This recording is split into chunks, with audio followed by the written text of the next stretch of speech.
Hello everyone, Welcome to this video. It's me Harshita Barolia. and me, Miss Kamakshi Tripathi. In this video, we're going to explain the case District Board Manbhum versus Sarkar. So basically in this video, we'll look after the facts, issues and judgment of the case. Firstly, we'll start with the fact of the case. In the facts, we'll look first the background of the facts and then we'll go to the key aspects of the facts. So basically, in District Board Manbhum versus Sarkar, the plaintiffs sued the District Board for damages after a tree fell on their house, causing damage to the property and their rickshaws. The plaintiffs had previously warned the board about the tree's condition, but the board did not take action. The case hinges on whether the district board was negligent in its duty to maintain the road and its trees, as the plaintiffs had informed the board of the potential danger. Now we'll look after the key aspects of the facts. The plaintiffs, a joint Hindu family, filed a lawsuit seeking compensation for damage caused by a tree falling on their home. They alleged that the tree, located on a district board road, damaged their house and their rickshaws. Before the incident, the plaintiff had sent a letter to the district board in May 1943, expressing concern that the tree's branches were extending over their property and that a strong wind might cause it to fall.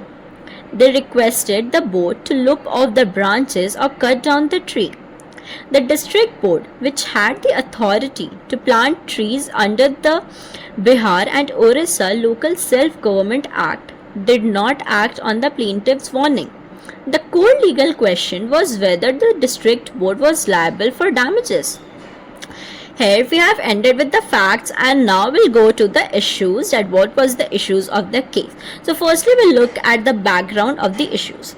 The main issues in District Board Manbhum vs Sarkar concern the District Board's lack of ownership over public land and its liability for damages caused by a falling tree on its road.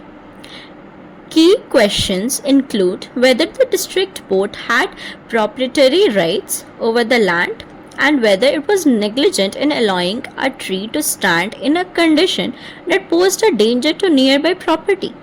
So we'll look at the main key aspects, or we can also say the main key issues in the case.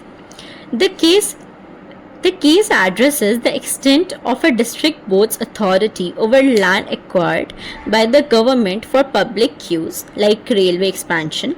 The board's role was found to be limited to management and administration, not proprietary rights.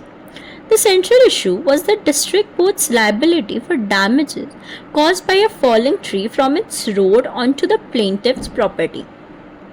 The court had to determine if the district board was negligent in maintaining the tree, which was a clear danger to adjacent private property, and if its actions or omissions constituted a breach of its duty of care.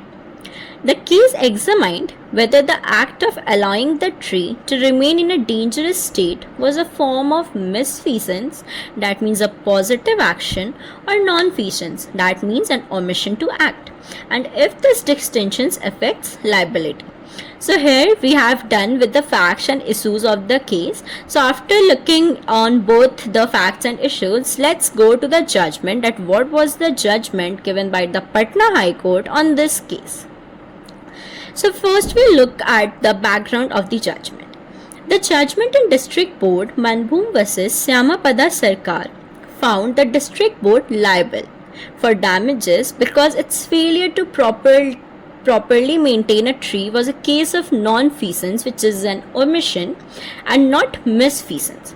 The board had received a warning that the tree posed a danger, and its inaction led to the tree falling and damaging property. Now we will clearly look at the main key judgment of the case. The district board had the authority to plant and maintain trees by the side of the roads and had a duty to take reasonable care. The plaintiff had informed the board of the potential danger from strong winds and the state of the tree in a letter dated May 7, 1943. The court ruled that the board was negligent due to its non-feasance or failure to act after receiving the warning. This was considered a case of not taking reasonable care. The decision established that a public body can be held liable for damages resulting from its failure to act on a known danger, even if the failure is an omission, which is a non-feasance, rather than a positive wrongful act, which is a misfeasance. So basically, this was the case about the District Board Manbhum versus Sarkar, and thank you everyone for being such a good audience. We enjoyed ourselves while studying about the case, and we hope that you too enjoyed our video and got some flashlight about this case. See you next time. Thank you everyone.